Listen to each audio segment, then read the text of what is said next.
From the WKYT studios in Lexington, this is Kentucky Newsmakers with Bill Bryant. Good morning from WKYT News. I'm Bill Bryant. A little bit later, we will hear from Republican candidate for Governor Matt Bevin as we ramp up coverage of Campaign 2015. Matt Bevin shortly. But first, the U.S. Attorney for the Eastern District of Kentucky is here. Kerry Harvey's office deals with federal law enforcement issues. Obviously, as prosecutors often handle high-profile drug cases, including pill mills and organized crime that moves drugs into Kentucky. His office has successfully prosecuted high-level dealers with enhanced sentences that have put them away for much longer than if they'd been charged by the state. He also targets public corruption, recently winning a conviction of a county judge executive who profited from a disastrous tornado. An emerging area of concern, white-collar crime. And in some cases, that has gone beyond Kentucky or even the U.S. borders. Mr. Harvey worked in state and local government law enforcement before being named U.S. Attorney for the Eastern District. Thank you, Mr. Harvey, for coming. Welcome back. Thank you, Bill. Good to be here with you today. We've laid out here, you have a wide range of responsibilities, but drugs have been such a scourge in Kentucky for such a time and a priority for your office.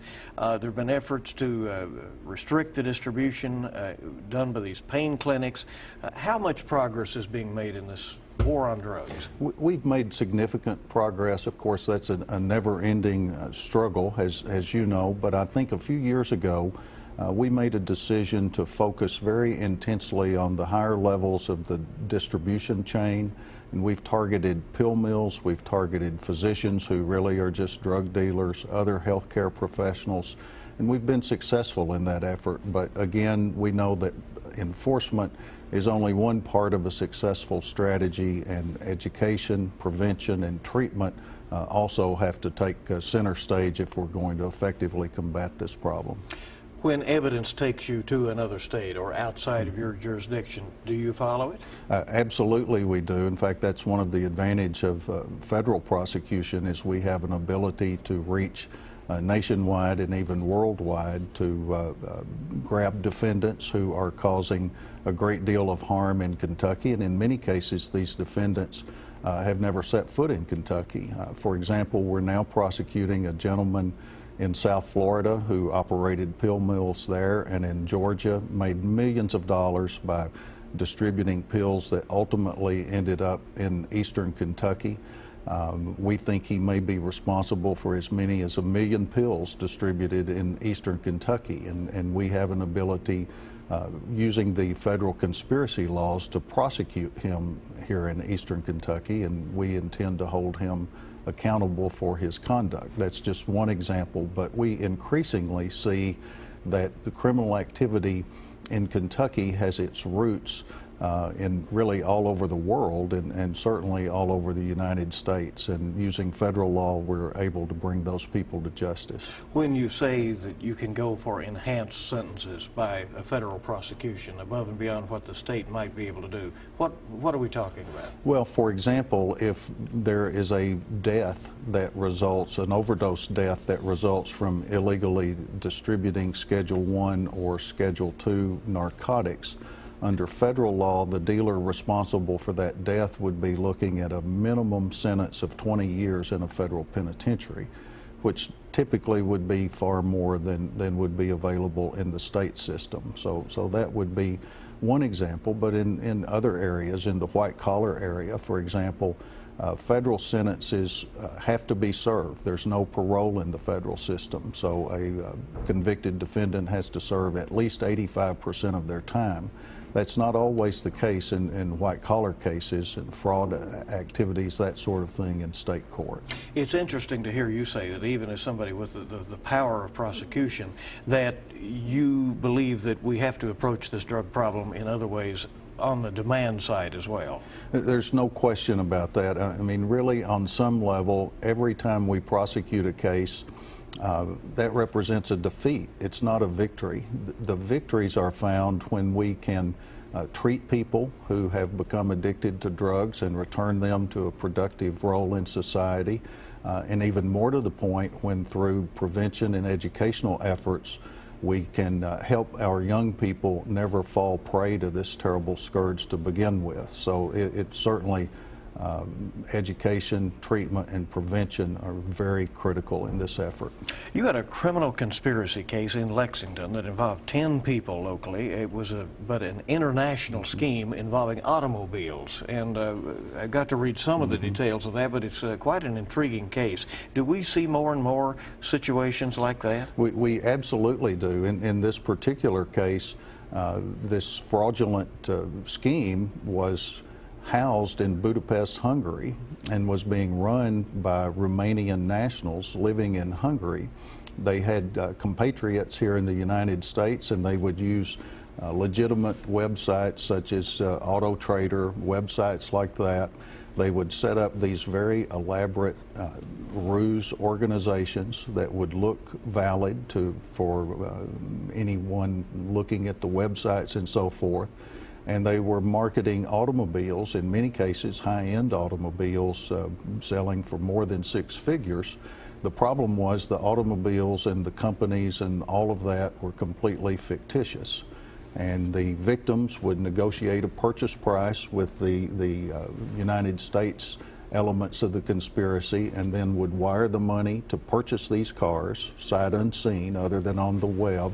And then the money would be very quickly transmitted overseas through international banking channels, and there were no vehicles. By the time we unraveled this, we discovered that there had been over 500 victims who had lost millions of dollars that had been transmitted across the sea to Hungary. But as you know, the world is much smaller than it used to be, and people move around very freely these days, and maybe even more importantly, you can move millions of dollars with the click of a mouse. And so we increasingly see that sort of criminal activity has an international component, even here in Kentucky. So in fraud and areas of identity theft and so forth, there continues to be a lot of growth in those areas. No question about it. The advances in technology, unfortunately, can be used as a weapon against the unsuspecting, and we see that that is a continuing and increasing problem. You have said from time to time that white-collar crime is a special area of emphasis for your office right now. What exactly do you mean?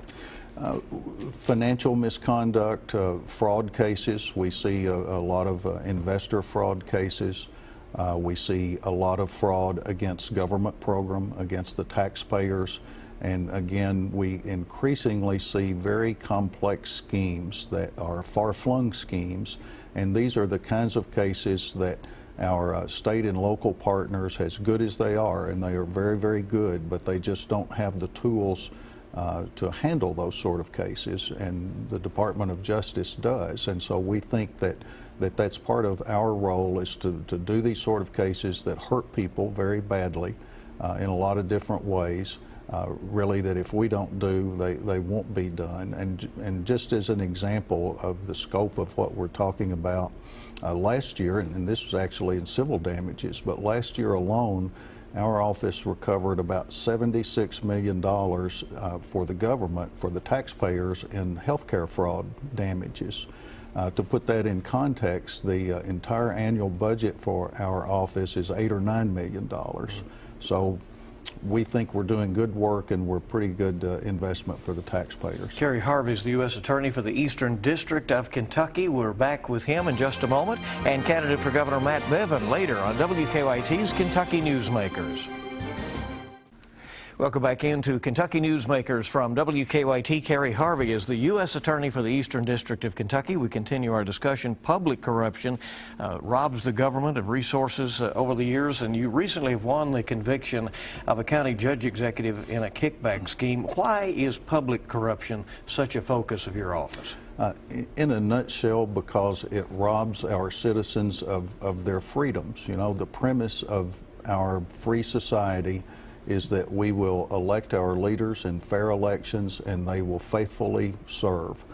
When that does not happen, they do more than just steal money from the taxpayers. They really undermine the premise of our republic, of our state, of our local communities, and There's nothing we do that's more important than that. And yet we have such a troubled past with rigged elections and fraud in our state, with the convictions that your office has been able to obtain in those areas. Has that served sufficient notice that this is not going to be tolerated? Well, I have to say it's obviously not sufficient because it still goes on, but I will simply say that we are committed to the proposition that if someone corrupts an election that implicates federal law, we're going to do everything we can to send that person to federal prison. And a lot of people have gone to federal prison for those sort of crimes. And so I hope they get the message. It's really not worth it. And more than that, it's just such a horrendous thing to steal those sort of freedoms from your neighbors. I mean, the freedom to fairly elect our government representatives, our leaders, is just fundamental, and people who rob us of that deserve to be in prison. Sometimes even the topics are difficult to discuss. Exploitation of children, human trafficking. Your prosecutors have to look into a lot of areas that are unseen to most people, don't they? Oh, that's true, Bill. We've seen some horrible human trafficking cases right here in Lexington, and the child exploitation cases, which are all too common, are simply horrific, and it does take a toll on the law enforcement agents who are involved in that work and the prosecutors. It is unimaginable, and we should appreciate those people who are doing that very difficult but very important work. The Justice Department has looked at law enforcement across the country as it relates to race relations and how enforcement is done equally. Is that something that every jurisdiction is looking at this point? I think so, and I think it's you know, it is critical that our police agencies at every level are engaged with the communities that they serve, that there is an open dialogue, that there is a good relationship. I think that's true in most of our communities here in Kentucky. And I think it's important to say that the overwhelming majority of law enforcement officers are the most dedicated, courageous people you'll ever run across. Certainly there have been some abuses, but that's the exception and not the rule. You await the approval of a new Attorney General. I assume it's business as usual until then? It is, and in fact the Attorney General nominee happens to be a friend and colleague of mine, and I can tell you she'll serve with great distinction if she's approved by the Senate. We appreciate you coming in. Kerry Harvey, the U.S. Attorney for the Eastern District of Kentucky. Coming next, we'll hear from candidate for Governor Matt Bevin. He's running in the Republican primary. WKYT's Kentucky Newsmakers. We'll be right back. Welcome back to WKYT's Kentucky Newsmakers as we continue coverage of Campaign 2015 and the race for governor of the Commonwealth. The Republicans have a four-way race underway right now. One of them was in the middle of a campaign this time last year. Louisville businessman Matt Bevin challenged Senator Mitch McConnell in last year's Republican primary and lost. But now Bevin is in the governor's race, and he has presented a wide-ranging platform that includes conservative positions on economic and social issues. He's also said that he would like to do away with Governor Beshear's creation of Connect, the state health care exchange that the governor says has been very successful. A recent WKYT Herald Leader Bluegrass poll showed Bevin tied with Agriculture Commissioner James Comer for second place, with Hal Heiner, the businessman out of Louisville, former council member, leading both of them by 8 points, and Will T. Scott, former Supreme Court Justice, trailing in fourth place. Bevin was in Lexington campaigning this week. We snagged him for an interview for Kentucky Newsmakers. Mr. Bevin, thanks for coming. Appreciate it. It's so good to be with you. It really is. Thank you. After your loss of last year, when you made the case that you wanted to go to Washington to represent Kentucky, you're now in the Kentucky governor's race. Why do you now think that the same talents that would have served Kentucky well in Washington would benefit the state in Frankfort? I'm a businessman. I'm a job creator. I'm a man who is affected day in and day out by all the regulatory overreach by the federal government and state level government. So I understand firsthand what it is to be out there in the working world, employing people, making payroll. And the very same knowledge that had led me to that race has led me to this, and that is that we have got some serious issues to be addressed in our country. We are not in good shape financially, and if we do not make some very intentional decisions with respect to what we are doing to create wealth, create jobs, create opportunities for people, we are going to be in trouble. And so this is what I'm bringing to the equation here. I want to get into some of those issues in just a bit, but how deep are the fractures that remain within the Republican Party after that primary of last year with Mitch McConnell? I would hope they don't exist. I was fine. I mean, the night of May 20th, the people had spoken and the decision was made, and I have moved on. I would hope others have. Those who have not are perhaps being a bit petty and small-minded, but I've not found it to be an issue. This is an open seat.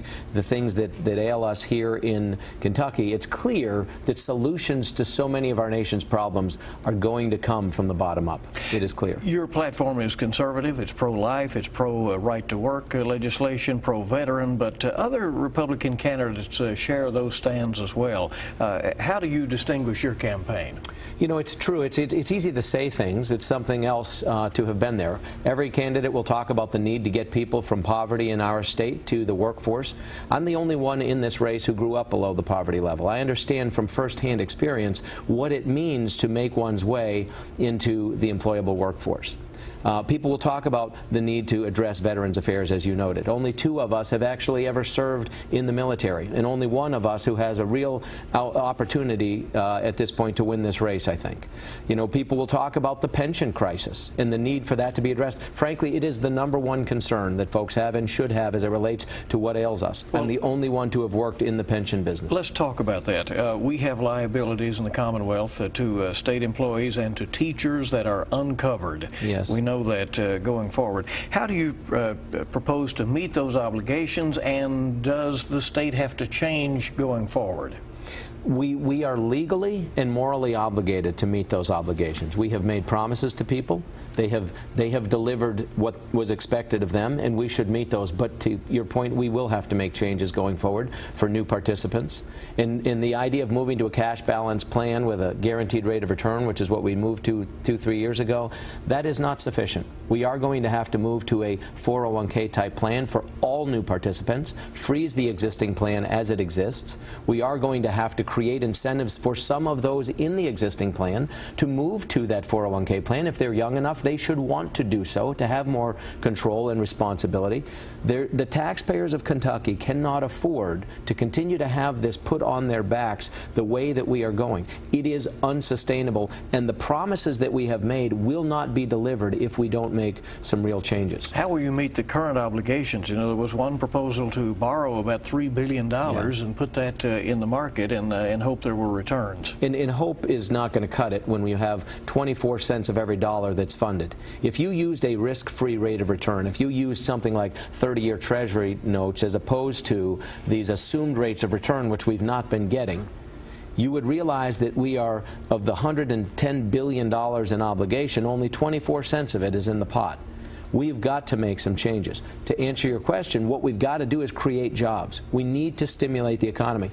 My blueprint for a better Kentucky, which people can see at mattbevin.com, look at it in detail. It spells out specifically how we are going to create jobs. We must create jobs, or there will not be the ability to meet these obligations. You speak of modernizing the tax code. Well, every candidate for governor and every governor, frankly, in the last 20 years has talked about trying to get that done, and the legislature will claim there's not enough time to do it, that it's too complicated. There have been some changes that have been made over time, but as far as a comprehensive approach to this, it hasn't happened. How would you approach that differently? I'm a former military officer. If there's anything I learned in the military sector that applies to the civilian and political realms, it's that you need leadership by example. It has not happened because it has not been a priority of the people at the helm. We need a governor who will demand and will expect that it will be addressed, and will go to the legislature and lead on this front. We had nearly 800 pieces of legislation that were bounced around Frankfurt during this short session, and none of them are addressing the critical things as it relates to the pension, health care, the education, taxes, etc. Why are we one of 6 states that still has an inheritance tax?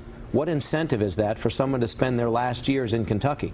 We want to run those who have established the greatest beachhead of resources out of our state in their last years, and when we do, who will they take with them? Their children and grandchildren. Why should Kentucky be our own worst enemy as it relates to our tax code? People may say we don't have time to address it. I say we don't have time to not address it, and it needs to be a priority. Other than the inheritance tax, which you make very clear, what are other changes in the tax code you would propose in the state? In my plan, I talk for bringing down our corporate taxes, bringing down our individual income taxes. We've got other taxes like inventory taxes and others where we are just putting an onerous burden upon folks who are keep doing business in our state. We've got to change these things. I call for these very specifically, and I would encourage people to look at this. How would you approach a situation like this where the gasoline tax, for instance, has gone down automatically because that is the law, and when the price has continued to fall, so automatically the receipts to state government, the money to work on projects and fill in these potholes that have appeared over winter has dwindled. How would you approach something like that? For your listeners and viewers probably know this is a variable excise tax. It does rise and fall with the price of gasoline. If we don't do something by April 1st, it's going to fall another 5 cents a gallon.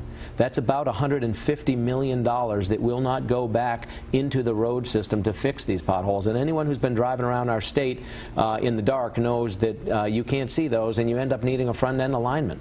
We've got to address it. What I would challenge the legislature to do between now and April 1st, lock it in where it is right now, 27.6 cents. The point is, we were not prudent with what we did when we allowed it to grow. The monies came in. Where did that money go? Why was it not set aside and reserved? There is no amount of money from the taxpayers that will ever be enough for any government program, including this one. That's the reality. That said, we do have a need. Our roads do have a need, and we cannot afford right now to lose $150 million. You have said that perhaps your stand on health care has been overinterpreted, that there are those who feel that you have said that you would be for pulling out of the expansion of Medicaid. You say that it is a finer point than that you make in your platform. What I have specifically called for is a dismantling of the Connect program, and I'm the only one willing to put that in writing. And of the other two leading candidates, neither one of them will even acknowledge the fact that it needs to be done. In fact, they have said quite the opposite. They have said on the record that they would leave the Connect program in place. I beg to differ, because we cannot financially afford it. There is nothing that our state-level exchange offers that is not available at the federal-level exchange. And what I'm calling for is to use state resources to transition our citizens from the state-level exchange to the federal exchange and then dismantle the state exchange, because the cost of not doing so will be in excess of $200 million a year and growing, and we do not have those resources as a state. Starting in January of 2017, that cost will hit us like a sledgehammer. And you've seen other states that have also been touted for their state exchange, like Arkansas, literally just passed legislation that will dismantle their exchange by December 31st, 2016 for the exact same reasons. They know they can't afford it either. What happens to those people who have signed up through the state exchange and now have health insurance for the first time? They will be able to have that access through the federal exchange. Again, we are only providing a level of redundancy at a cost to Kentucky taxpayers that we cannot afford. And so we will transition folks to the federal level exchange, where they'll continue to have the same degree of access that they have. You speak in your what you call blueprint, which is which are the highlights of your platform that you have put out about federal government overreach. Do you mean on such things as education? I mean on any, pick the alphabet soup of agencies at the federal level in Washington, D.C. who pass down regulations for us in this state. Now, as it relates to education, let me touch on that briefly and then come back to what I do mean. Common Core, I'm strongly opposed to it. I have been the most adamantly opposed to it from the time that it was first implemented here in this state. We were the first to embrace this before the standards were even written. And we have sold an entire generation of young people academically out as a result of this. We have lost them academically. They are flawed standards. They are not creating an employable workforce. And I would be doing everything in my power to remove those from our school systems. What I have called for as it relates to federal overreach is specifically to things like mandates coming down from the EPA. We are not required by law to enforce mandates that come from regulatory agencies that are created by unelected people that come at our expense. We are not required by law to do it. We are given federal dollars, which are really our own dollars, coming back to us, in order to enforce things that frankly undermine us. There are those that would want to scrub 2 more parts per billion out of a smokestack in eastern Kentucky on a coal-fired power plant, and they'll give us money to create that oversight and regulation. I will say thanks, but no thanks. I understand and will understand as governor the fact that we have the 10th Amendment to the Constitution. That defines the sovereignty of states, and that gives us the ability to be able to do what is in our state's best interest. And those things that are not legally binding upon us are the responsibility of the state and of the people. And I will take that to Frankfurt. You dug into your personal resources last year to be competitive in the Republican primary for U.S. Senate. As you know, Hal Heiner has done that to the tune of about $4 million and is running a heavy TV schedule across the state and leads in the poll. Right now, the most widely circulated bluegrass poll that's out there. Will you be once again spending personal resources to try to win this election? We are raising resources, and I'm also priming the pump as well. I'm happy to contribute. Nobody should expect to contribute to my campaign if I'm not willing to contribute to my own campaign. But it was a fraction of the dollars that we spent the last time, and I expect that it will be the case this time as well. This is a function of people actually looking at the people in the race and deciding for themselves who would they want to lead. If they had to bet their futures on one of the 4 candidates from the Republican side, the livelihood of themselves and of their children and of their grandchildren, who would they select? Who do they want to go into the executive suite with the CEOs that are thinking about locating here? What heads of state that we're thinking of doing business with that would they want to have being represented? Who among us do they think would best serve them in that role? Matt Bevin, candidate for governor, thanks for coming by. Thank you very much, Bill. Appreciate it. And we want to thank you for joining us for this edition of WKYT's Kentucky Newsmakers. We'll see you bright and early on WKYT this morning, and we hope you make it a good week ahead.